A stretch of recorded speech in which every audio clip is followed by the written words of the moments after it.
And here we are live on our second session of the Words of the Prophets, looking at the appointed readings from the Old Testament for the season of Advent, year C. Today we want to make sure, we had a question over the week from someone who was looking at the recording, and they were commenting that we weren't perhaps as good as we ought to have been passing the microphone around. So that's why I have a headset on today. And the mic, which is live there, I think, right, Kelsey? Please pass amongst everybody else so that we can make sure that anybody who is listening in, like Tak is, or who comes in, or who listens to it afterwards, can hear what everybody is saying. So today we're going to be actually moving to the prophet Baruch that we talked about last week. And just to get us through a couple pieces of the background, I've developed a very brief PowerPoint on this. If we could have that, Kelsey, please.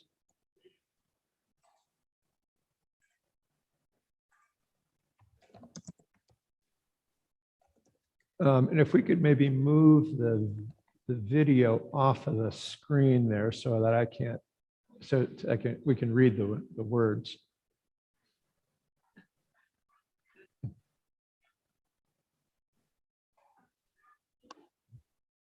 There we go. Thank you. All right. So again, the prophet Baruch, and you can go to the next slide. Just some background on Baruch again. We're going to go through this relatively quickly so we can get into the reading of the day. Baruch, the book of Baruch, is not part of the canon of scripture for Jews or in the standard Protestant canon. So if you have a Bible, a King James Bible, or some of the Bibles that we had even passing around last week, the English Standard Version, for example, or the most editions of the NIV, you would not have the prophet Baruch. But what happened there? Something happened there. There we go. Okay. But it is found in the Greek translation of the Old Testament that's called the Septuagint, as you may know. And it was used by the early church. We have the early church makes reference to elements that are in the prophet Baruch in some of the commentaries of the church fathers. And it is what we call part of the deuterocanonical books, or the Apocrypha. Those, by the way, are two words that have a loaded meaning. If you see them called the deuterocanonical books, it means that they are respected as being sort of a second canon. They're part of the canon, but not really as much of a canon as the rest of the Old Testament is. Whereas if you have some folks in the Protestant Bibles will call that the Apocrypha, which means that it really isn't part of the Bible, it's part of these extra books. So it is understood as part of the Bible in the Eastern Orthodox Church and in the Roman Catholic Church. For example, if you were to take a Bible that comes from the Eastern Orthodox Church, or a specific edition from the Roman Catholic Church, you will not see these books placed in a separate section. They'll be throughout the Bible, right? For example, Baruch will come directly after the book of Jeremiah, and just before another little piece attributed to him called the letter of Jeremiah. Whereas if you look in the New Revised Standard Bible, you'll see that these books are in their own separate little section at the back of the Old Testament. Again, make sure you talk into the microphone. Thanks. I've seen something about the book of Suzanne or Susanna. Is that part of the It's part of the Apocrypha as well, or the deuterocanonical books. It's not a whole book. It's a section of a book, and then there's also additions to Daniel, for example. So there's several of these, and if you look in the New Revised Standard Bible, you can find all of them in their own little discrete little packaging at the back of the Old Testament, right? But for Anglicans, it is part of the canon, but with a secondary status. That is, at the time of the Reformation, and you've probably heard this before when I've talked about. We had a whole class on the Apocrypha or on the Deuterocanonical books. At the time of the English Reformation, they were put in their own section, a little section, but no Bible in English could be printed without them. So they've always had a status within Anglicanism that was sort of, as always, in between. That they are used in our liturgy, as we saw today. They've been used in our liturgy for a long time, but with the idea is that you couldn't develop a doctrine, for example, based solely on something that only appeared in one of the Deuterocanonical books. Yeah. Are they in the Roman Catholic Bible? And if so, why are they not in a lot of the Bibles that are published today? Okay. Yes, they are part of the Roman Catholic Bible, as I've noted, and the Eastern Orthodox Church. And that's because they appear in the Greek version or the Septuagint of the Old Testament that was used by the early church. And probably it was the Bible that most of the first disciples knew, not in Hebrew, but in Greek. It was translated into Greek before the time of Jesus. And so those books were already part of the Greek Bible. The Jews decided after the dissolution of the temple and as the rabbinic movement began in what's called early Judaism, that is the time after the destruction of the temple, to codify what is considered to be the canon of the Old Testament. One of their rules was it had to be written in Hebrew and not in Greek to be included. And that was what one of the things the reformers also used as one of their standards. So that's why they were excluded. The church, the universal church recognized these books as part of Scripture for 1,000 years until the Reformation. They always had sort of a dubious status. They were like not, quite, because they weren't written in Hebrew, etc. But they were always part of the Old Testament, right? It was only at the time of the Reformation that they were excluded from the Old Testament by the reformers. That's why Anglicanism, because we are both Catholic and Reformed, have a sort of intermediary position, as we often do, on these books. Okay, and there's an Eastern Orthodox icon of the prophet Baruch, by the way, on the right-hand side of the slide. Okay, Kelsey, we can go to the next one, please. So a little background.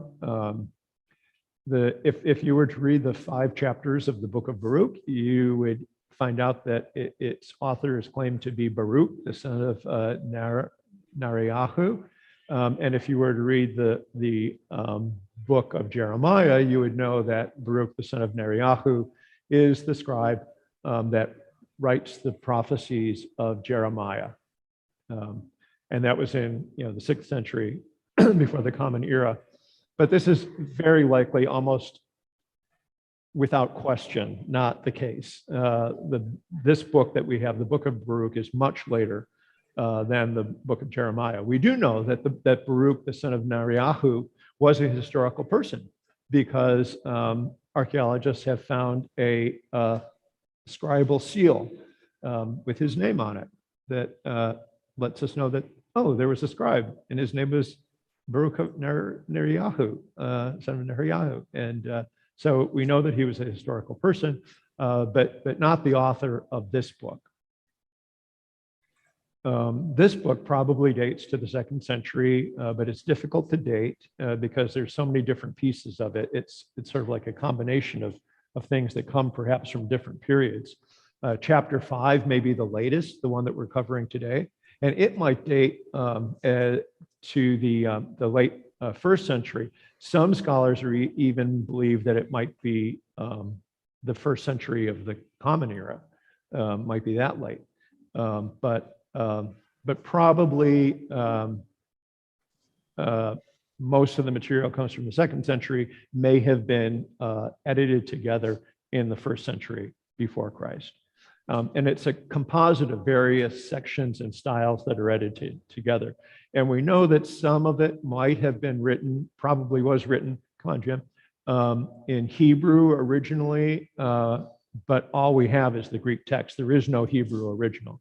The reason that some scholars believe that the first couple chapters of Baruch were written in Hebrew is because it's a bad Greek wooden sort of translation of something that if you read it in Hebrew probably sounds a lot better. Like it, and for example, there's even some words that are translated into Greek that seem weird, like the why. What does he mean by that?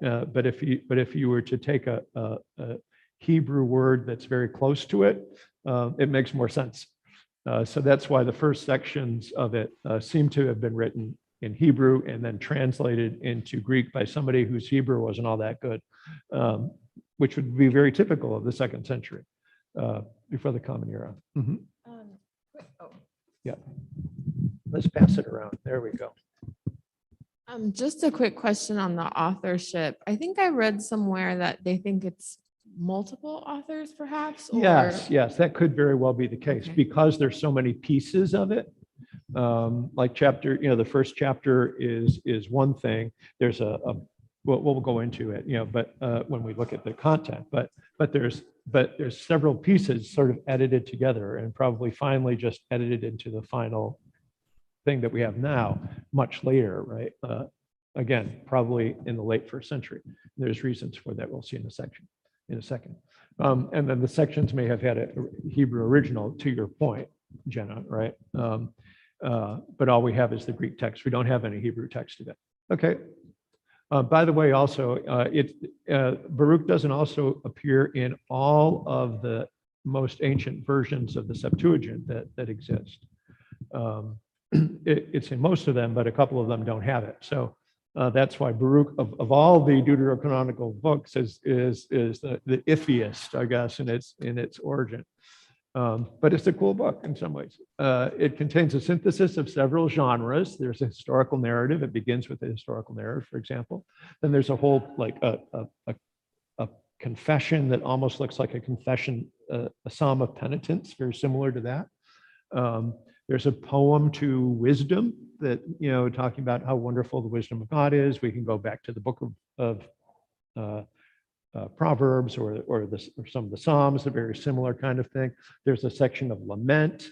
And then finally, a poem of consolation and hope that concludes the whole book. So it weaves references and allusions from earlier biblical literature. Very little is original. But we see the whole sweep of the biblical story from the exile to repentance and hope pieced together like a quilt. So it's sort of the whole story of how the community of Israel moves from being in a place of exile, coming to a place of confessing their faults, understanding that the real way to follow is the way of the Lord. That's the way of wisdom, the Torah. And then also receiving the promise of future renewal and restoration. Okay, we can move on to the next slide. So what we're going to do now is we're going to look at do something totally new and different. In terms of all of that stuff about the background, any other questions on any of that stuff before we move ahead? What we see what we're going to see in the handout on Baruch, chapter 5, which is our reading that we had in church today, that Jenna so nicely read for us, is he makes use of the prophet Isaiah, in part in Isaiah 40. But before we look at how Baruch uses it, let's take a look at what we had today in the gospel versus what Isaiah says. If you look at Isaiah 40, verse 3, you see Isaiah saying, this is at the time of restoration from the exile, right? That Isaiah is encouraging the people that the exile is coming to an end and they're going to be restored to their homeland. And Isaiah says, a voice cries out, in the wilderness, prepare the way of the Lord. Make straight in the desert a highway for our God. But Luke reworks that phrase from Jeremiah. As it is written in the words of the prophet Isaiah, a voice cries out in the wilderness, prepare the way of the Lord, make his paths straight. See the difference? And Isaiah says, in the wilderness, prepare the way of the Lord. Well, no, not when you read if you read the Hebrew, it's very clear. It has no, he is saying, in the wilderness, prepare the way of the Lord. Suzanne, I should have done what I was going to do. I was going to bring you the Hebrew to show it on the slide. But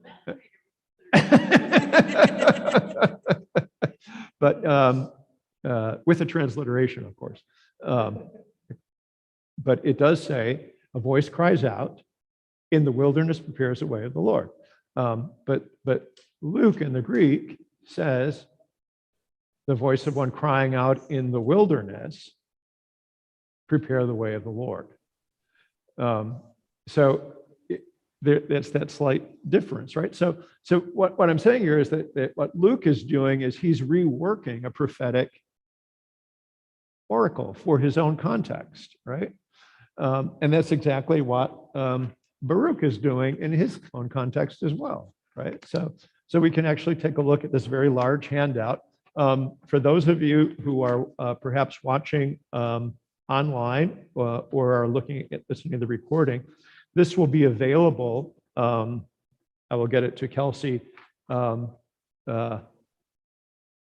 after today, so you can take a look after this session, so that you can take a look at this, if this comparative structure. For those of you who are listening to the recording or who are live, like Tak is, we are now taking a look at a handout of Isaiah 40,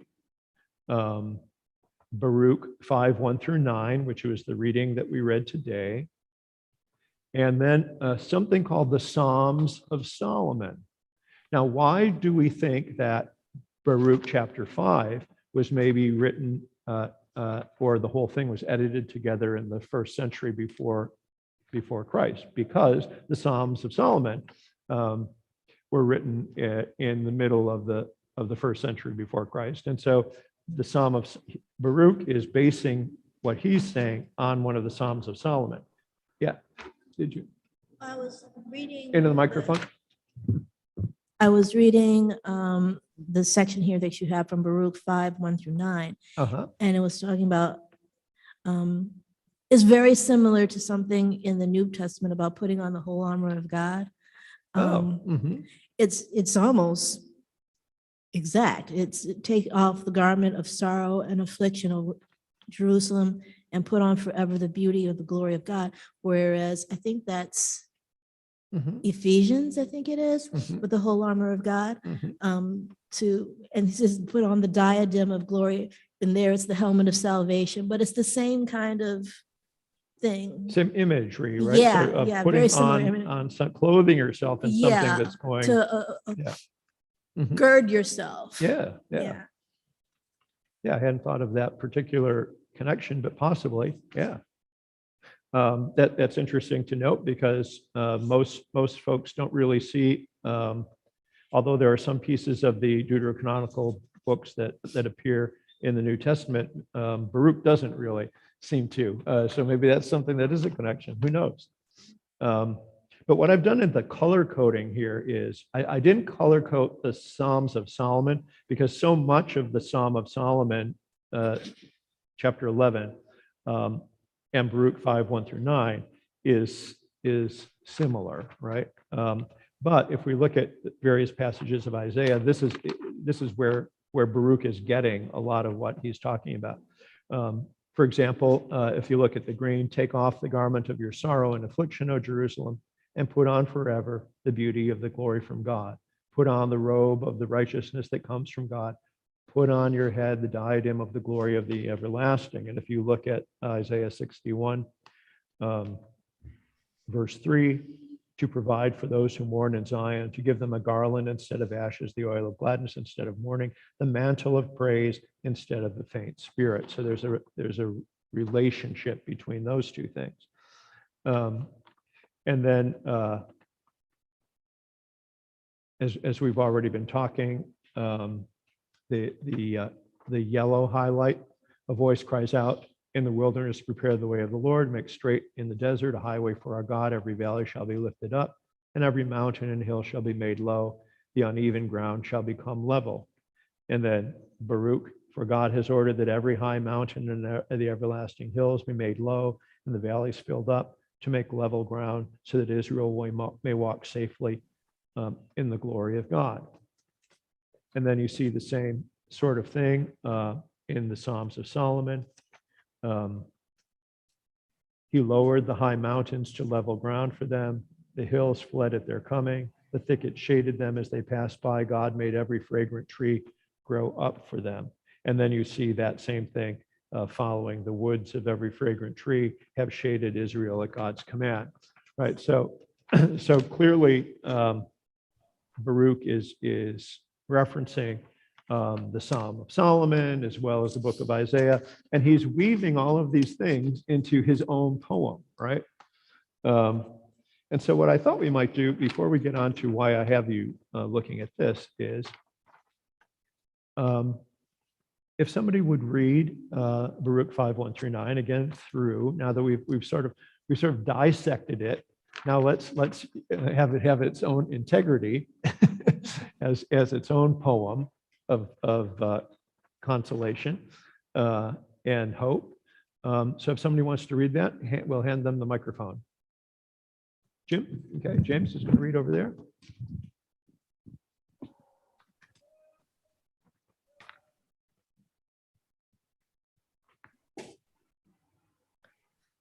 A reading from the book of Prophet Baruch. Take off the garment of your sorrow and affliction, O Jerusalem,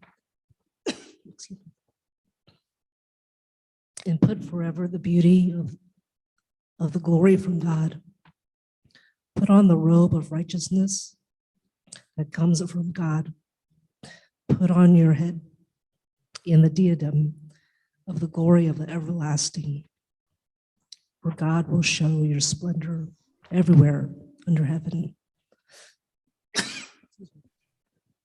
For God will give you evermore the name, righteous peace, godly glory. Arise, O heaven. Arise, O Jerusalem. Stand upon the height, look toward the east, and see your children gather from the west and the east at the word of the Holy One, rejoicing that God has remembered them. For God went out from you on foot,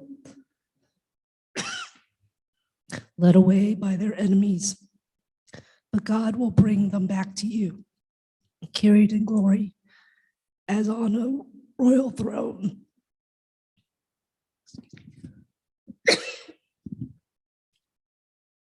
For God has ordered that every high mountain and the everlasting hills made low, and the valleys filled up, to make level ground, so that Israel may walk safely in the glory of God. The woods and every fragrant tree have shaded Israel at the God's command. For God will lead Israel with joy in the light of his glory, with the mercy and righteousness that come from him. Do you need water? Do you need some water?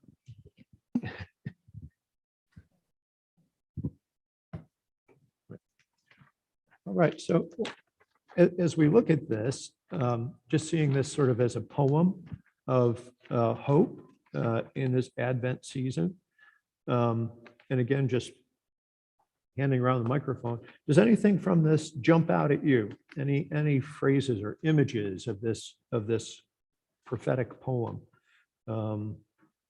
jump out at you? Suzanne? Suzanne, thank you. Well, the first thing I was thinking is that it'd be really boring if all the mountains were made low and the valleys lifted up and everything was flat. And then I thought, as I read it on and said that, the idea is that, it'd be easy to walk then. And I thought, well, when I choose a running route, I always try and choose it with no hills. So, I can, are you done? No. I was thinking similarly about the Romans, because the Romans were known road builders. It's how they moved their troops. It's how they controlled everybody. And they would flatten mountains and fill in valleys, because it was very important that their highways were absolutely flat, so that they could move most efficiently. They were standardized. They were incredible engineers. But when I'm reading these things, I'm thinking about the lived experience of the people there. I mean, these are all coming from all different dates, so I'm not sure who's seeing what. But it reminds me of the Romans a lot. Yeah. But the one thing that I did like was in the Psalms of Solomon, there was a different kind of poetry to the same concept, Oh, because in the song, I keep calling it the Psalms of Solomon, it's more mystical, and the mountains and everything's kind of happening either of its own accord or by God, as opposed to language that's more like we will fill in the roads, flatten the roads. It's like a command for us to flatten the way. Whereas in the Solomon, it's like the ways are magically filling up, like the roads are being created, and the trees are bending down and spreading their perfume and giving you shade. It's like the land is cooperating with this commandment. Yeah, Whereas in yes. some of the others, it's like it's work that we have to do. Right. Yeah. Isaiah, for example, it's kind of like building a highway, right? Yeah. Now, and the same idea, right? That you're making a road so that we can safely return to our homeland, right? But you're raising the issue of the natural cooperation with it, right? Oh, that's interesting. Good work. Yeah. go ahead. And to speak to what you were talking about in the Psalms of Solomon, that nature doing that, or it's spiritually happening or mystically happening, would you be calling that shalom? In that it's all things working in harmony and in unison to accomplish God's will.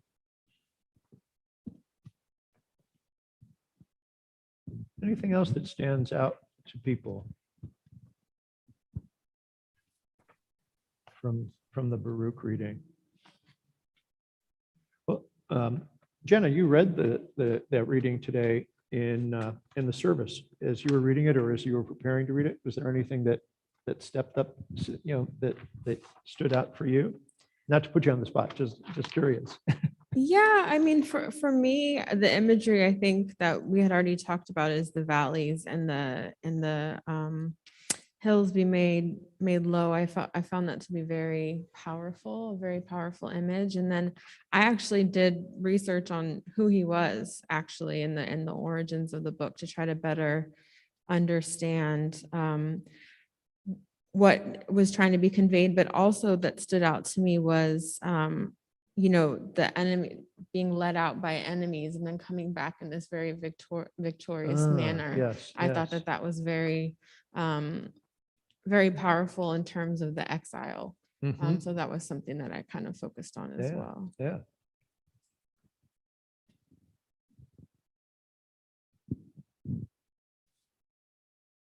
Anything else from this Song of Baruch? What I thought that we would do is the final piece of what we're doing today, and we can go back to the Baruch piece too if you want. But we sang a hymn at the offertory today, and the reason we sang the hymn is because it relates to a line from Baruch. I will say I went to the choir master today because he I don't know where he got this attestation from, the offertory hymn, the best song is the tune, but the words are not by Charles Coffin, 1844 through 1926. They're from Helen Farjeon, the same woman who wrote "Morning Has Broken," and so I'm not sure where he got that attestation from, but it's wrong. Ms. Farjeon was an English writer, mostly of children's books. And she wrote also "Morning Has Broken," which, as you know, weaves a lot of natural imagery into it, right? And if we look at "People Look East," which is sometimes called the Advent Carol, you see she does the same thing, right? Let's just look at the text of this. "People look east," again, which comes from the phrase from Baruch, right? Where he says, where is it in the thing? I'm trying to find it now. "Arise, O Jerusalem, stand upon the height, look toward the east, and see your children gathered from west and east at the word of the Holy One, rejoicing that God has remembered them." So, what this new prophetic poem talks about is not about the coming of the end of the exile or Jerusalem being restored in the time of the Hebrew Bible, but for Christians in our time, looking at this with imagery that relates to Christmas, right? So "People look east, the time is near of the crowning of the year. Make your house fair as you are able. Trim the hearth and set the table. People look east and sing today. Love the guest is on the way." Somebody want to read the second verse? "Furrows be glad through earth is bare. One more seed is planted there. Give up your strength, the seed to nourish, that in the course the flower may flourish. People look east and sing today. Love the rose is on the way." How about somebody for verse 3?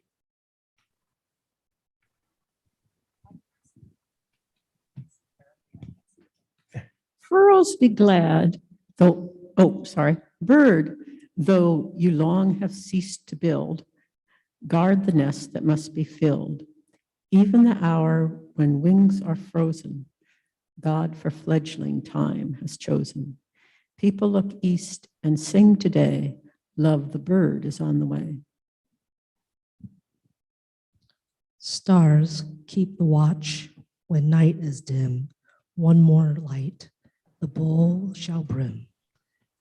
Shining beyond the frosty weather, bright as sun and the moon together. People look east and sing today. Love the star is on the way.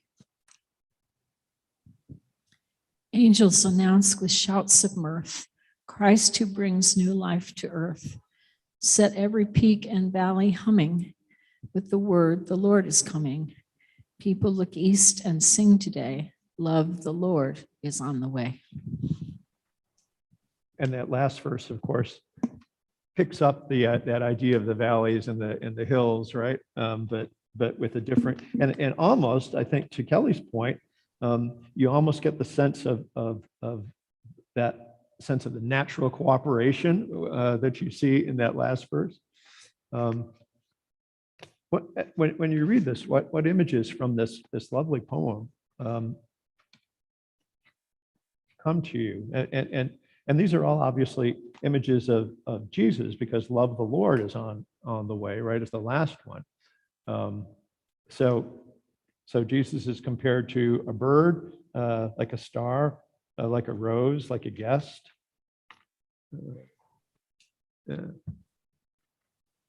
Any of these images that rise to your own imagination?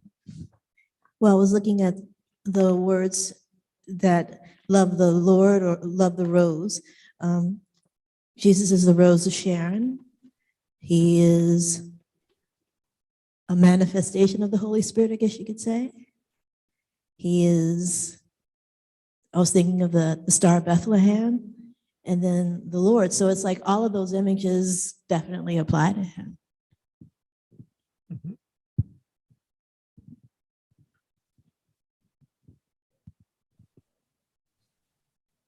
It does sound like a poem written by someone living in the south of England, Yes. right? Because I imagine, because there's the rose and the birds, I do wonder, like, if they lived in the north of England or Los Angeles, would there have been, like, you know, the Starbucks and the Popeyes and the factories, right? I mean, they're very much, right? Parrots, maybe. Parrots. Oh, you know, the parrots of Los Angeles who fly around and call. But yeah, I noticed also, I was thinking about all the winter imagery, and, you know, they always tell us that, you know, probably Christ was born in the spring when the lambs were coming because of the shepherds watching their flocks by night. But, you know, it's still very powerful imagery, even if that might not have been exactly, you know, it wasn't really probably all that cold. Well, maybe, I don't know how cold it gets in Israel. Say that again. How cold does it get in Israel? Yeah. One of the things that strikes me about all of the verses, it's like the Lord's coming. Nothing's going to stop that. Yeah, right. You know, it's coming. Can you stop the rose from blooming? You know, Right. can you stop any? No, but you can help usher it in. Yeah, You know, yeah. and that's kind of, it took me till I was, I don't know, probably in my 30s before I realized that I had the power to actually help usher in the reign of God in my life, in other people's lives, in the world. Like I felt powerless until that suddenly dawned on me that I can't stop the Lord, but I can help usher, and I have power to do that. And it made all the difference in the world in my life, is to realize it was less about you're responsible and you have to do something. It wasn't that. It was like, wow, I have the power, if I want to help usher that life that can't be stopped, but I could be a conduit for it, or I could help usher it in. The other thing that strikes me about some of this is that it's all very grounded, right, in nature and in people's experience in their home, right? How is love coming in all of these very sort of ordinary earthed ways, right? Anybody else? Do you know what year this poem was written? It makes its first appearance in a book of carols in the year 1928. So it was probably written in the early 1920s.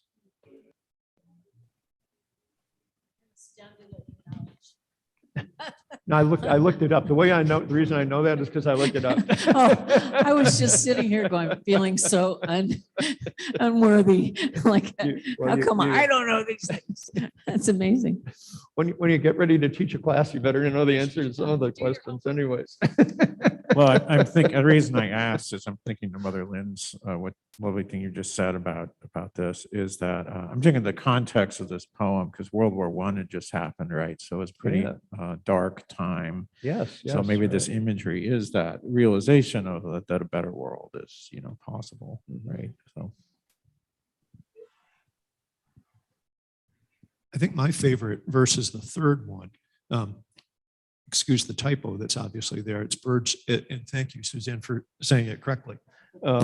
Birds, though you long have ceased to build, guard the nest that must be filled. Even the hour when wings are frozen, God for fledgling time has chosen, right? Fledgling time has chosen. So it's as if, you've ceased to build your nest. It's winter time. And your little wings are frozen. And yet this is the time that has been chosen for fledgling. That even in this cold, deep winter, the life is going to emerge, even there, right? In the midst of the freezing cold weather.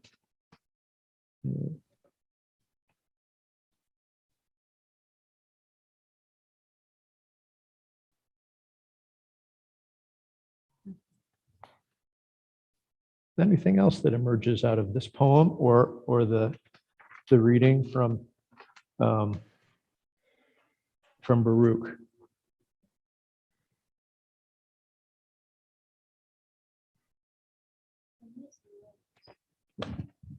Hand it over.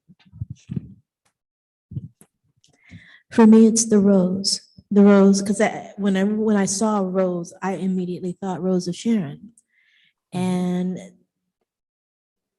it's just kind of sticking there. I need to do some more research on it, but it's just kind of sticking there. But that's what stuck out the most.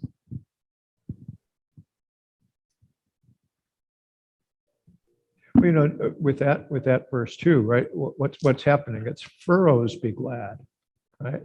Look at all these wonderful imagery, earth imageries that the very land, the earth and the natural world are given agency to participate in all of this, right? Furrows be glad, though earth is bare.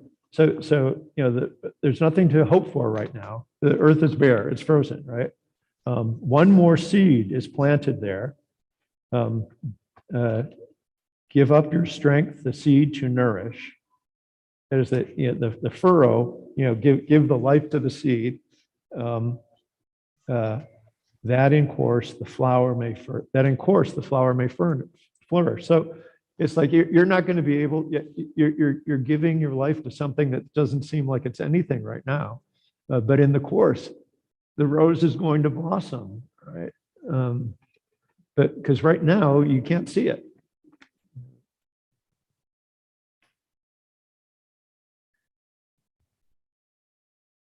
I suppose that's true about every one of these verses, right? Stars keep your watch when night is dim. Every verse repeats that same image, with maybe the exception of 5, right? Which sounds like it's more preparation for the thing happening. Angels announce with shouts of mirth, Christ who brings new life to earth. Set every peak and valley humming with the word, the Lord is coming. People look east and sing today, love the Lord is on the way. What do you think the bowl? Which verse are we talking about now? Number 4. Oh, stars keep the So my watch. question is, in Right. verse 4, it says, stars keep watch when night is dim. One more light, the bowl shall brim. What do you think? What do you think it means? Well, yeah, go ahead. I thought it was the bowl of heaven. You know how the sky can look like a great dome? Like Yes. if you go out in the desert somewhere where there's not a bunch of city in the way, it's a dome. So it's like an upside down bowl. And so Yeah. that bowl of Yeah, heaven is yeah. filled with light. Yeah. It's like the Yeah. big bowl, right? Yeah. The bowl of the sky. I think a lot of this is sadly like future generations will be more and more confused by this poem because we're so disconnected from nature and disconnected from farming in particular. So there'll be kids right now who'll be like, what's a furrow? I have to look it up, or who have never seen the bowl of the sky in any context, so that's kind of sad. Yeah. Like I saw and we were all farmers. And so these agricultural, like in the 20s, I don't know what the percent, like probably 50% of the population was in agricultural work. Yeah. It was certainly true here. Yes. And so all of these things were very home metaphors, very easy to understand. But like I was watching a video about making clothes and they were talking about the yoke of a shirt. And the woman who was very knowledgeable, who was showing us how to sew the yolk into a shirt, she's like, I don't know. She's like, this is not YOLK like an egg, just so you guys know. It's YOKE. And I don't know what that is, but it's the shoulders Wow. of the shirt. And I was like, she never had idea what a yoke was. And I was like, well, why would she know what a yoke is? You know, I only know what a yoke is from pictures. You know, I've never seen a real yoke. Anyway, this is kind of an aside, but it's a very beautiful poem. But yeah, I wonder what, you know, what's going to happen to the legacy of these images as the years go by. Well, going down that rabbit hole for just a second, there's a wonderful series of, I think, 3 different little books. Do you know Robert McFarlane, I think is his name, the guy that wrote that book, Underlands, I think is the name of it. He and a couple of other folks have written these 3 books that are vaguely for children, but they aren't, but they're also for adults. And the reason that the first one came about was they were looking at the newest edition of a children's dictionary, I believe in England, where he's from. They were getting rid of several words. And the name of this book is The Lost Words. Among them were things like wren, the bird a wren, dandelion. I'm trying to think of some of the other, but a lot of natural words, right, that were being removed to make room for things like voicemail, internet. So if to be provocative then, so if the Bible reworks language, do we need to rework the language of these hymns to, I'm not saying we should, but do they need to have references to voicemail and Facebook and Aren't you asking for a praise band? a what? Aren't you asking for a praise band? Oh, For a what? modern, like, yeah, A modern. like a praise band? No, I'm not asking for that, but, right, exactly. Well, I Yeah. mean, what Helen, To be clear, I don't want that. I'm just being provocative. right, you're just asking a question. Yeah. But no, I think it's an important question, because I mean, what she does here is she is writing something that helps Western Christians understand the same mood and feel of Baruch in another context, right? So you know, maybe there needs to be poems now in our day that take the same feel of some of these things. Not saying that we change the text. The text is what it is, right?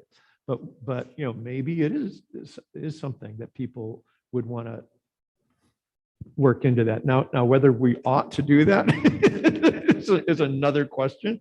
But it's, and there are hymns, right, that use images of more modern life. For example, that hymn "Earth and All Stars" is the first line of it. And it talks about all the different things that praise the Lord, right? And one phrase is "loud boiling test tubes," right? I mean, already it's sort of like dated, right? Sing to the Lord a new song, but I guess the point there is that on the one hand, yes. On the other hand, there's something more timeless to me, it seems, about some of these images. And maybe that's just my own bias, but there's something more grounded in the world. And I guess the question is the church the place where we continue to divest ourselves of the importance of the earth? or should we fight against that? Maybe, I don't know. Actually, that's one of the reasons I learned how to make bread and do pottery, because I realized as I was reading scriptures, this is These scriptures were written for people who did most of these things on a regular basis. So they had an understanding that I didn't have as a modern person. I planted a garden because the husbandman, Jesus is the husbandman. I started learning how to bake bread because there were a lot of references to bread, unleavened bread versus leavened bread. And I took a pottery class because he says, I am the potter and you are the clay. And in each time I did that, I got an additional revelation about what those scriptures mean. Yeah.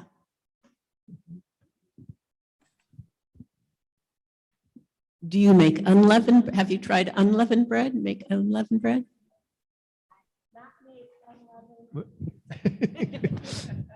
I have not made unleavened, but I definitely understand the process of leavening. So that was something that was really important in terms of what it does to the bread and how it transforms it, because it's very temperamental. There's a lot of things that you have to deal with temperature. If it gets too hot, you destroy the yeast. It doesn't rise. There's a lot of things that have to do with time in terms of how you work the bread and how long you need to let it rest, and whether or not you use a sponge or whether or not you do a mix all at one time. It's very temperamental. So in terms of understanding that, it helped me to understand the process of unleavened bread, because unleavened bread doesn't do any of that. So it's stable. You know exactly what it's going to do. There's no guesswork in that. And I kind of think in scripture, that's what they're talking about, that this word is stable. It's not changing. It's going to do what it's going to do. But the garden was interesting because I planted a small garden, and it was in front of a house that I was renting. And it already had a rose bush in it. I just kind of extended the front part and added flowers. But the lawn area, it was St. Augustine grass, which sends out feeders. It has this long trail of like grass, and it's searching for water. It's very drought tolerant. It will find water. And I kept wondering, like, I was watering the rose bush, and I kept wondering why isn't it doing well? Why isn't it growing? And that's because I dug down around the bulb of the rose bush. I found that a feeder had come out and encircled the rose bush, and it was drinking the water. And it showed me something about, you need to look below the surface. I needed to find out what all that was about and address the problem. So there were a lot of things that I learned while doing that. Pottery and clay was really interesting because pottery has a mind of its own. You really have to work the potter. So when God says, I am the potter and you are the clay, it's resisting just like we are.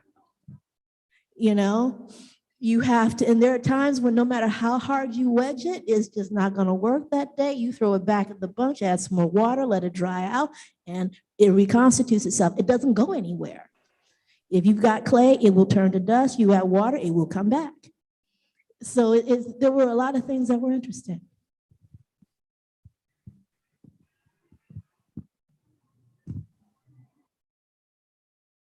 All right. Well, I mean, obviously these images that are in the scriptures or in poetry or whatever are can be very rich, but the other point, of course, is, do people understand them, and especially in our culture, right? And how do what do we do about that? I'm not sure what we do about that, but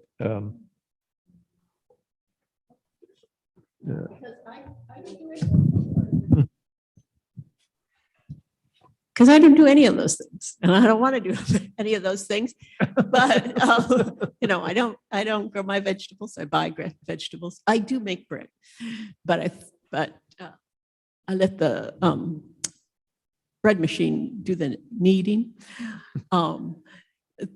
But I didn't think about the fact that Oh, yeah, I'm actually missing out on some things by not doing those things.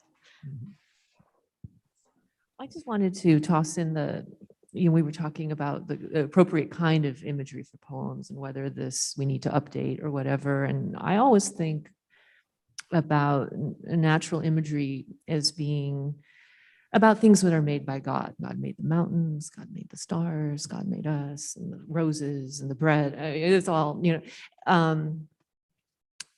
and the modern things that we surround ourselves with, that take all of our attention. We worry about the children don't know what a yoke is or a furrow is, but they know what the internet is. But things like the internet's only 20 years old, and it won't be around long. You talked about the hymn about test tubes, and already that's dated, because I don't think they use test tubes in labs. They only use them in schools, I think, at this point, because everything's done on computers, right?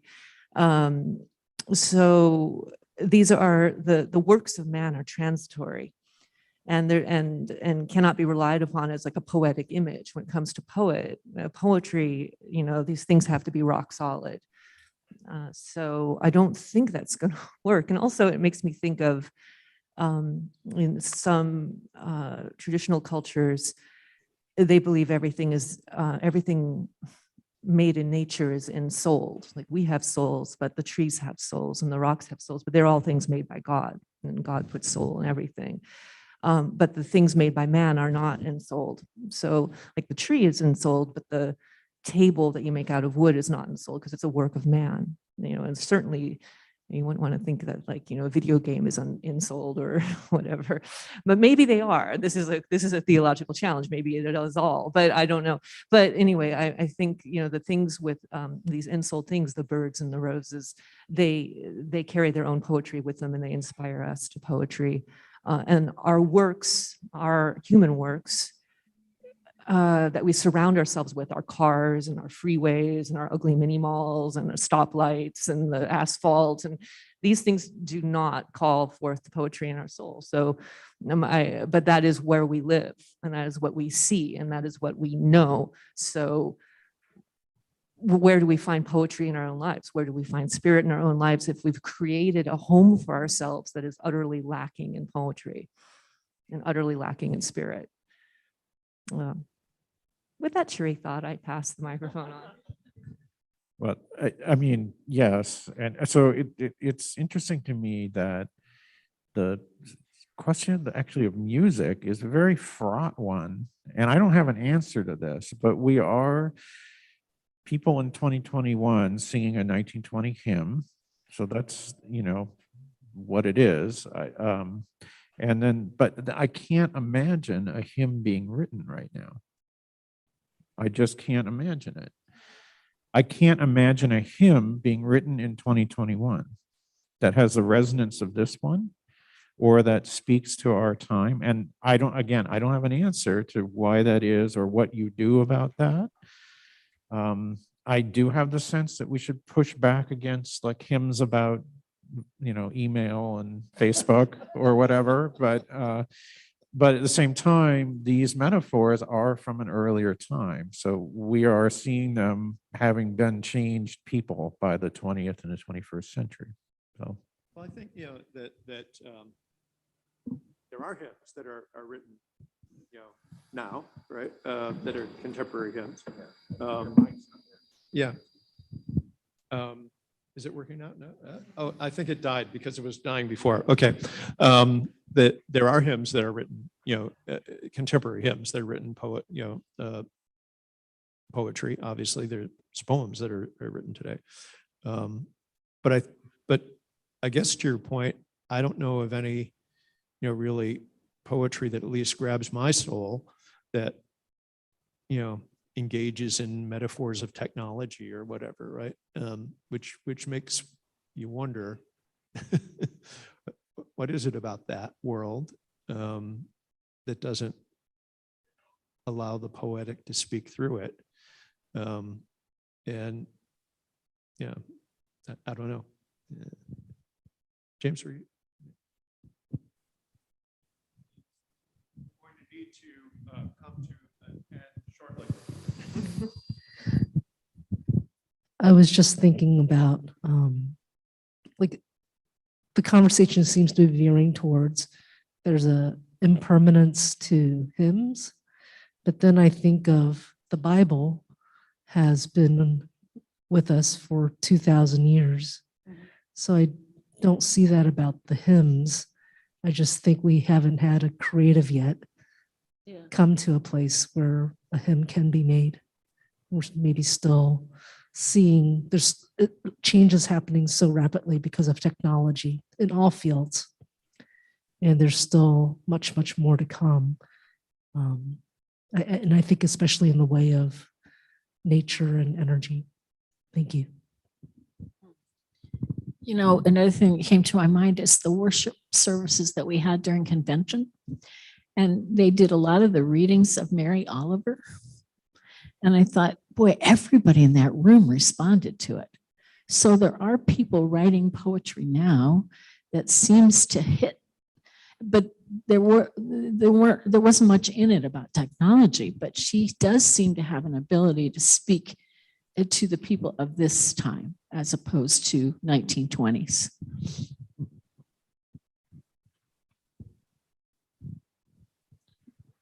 Well, inevitably, we come against the clock, and it's now 1 o'clock. So we are well beyond our time. So thank you all for if you are with us digitally. We're glad that you are here. Good to see you, talk. Good to see anybody who is here viewing on a recorded version. Time is a fungible concept, so we're glad that you're with us whenever you are joining us. And we'll be back next week for the third week of the Words of the Prophets. Bye for now.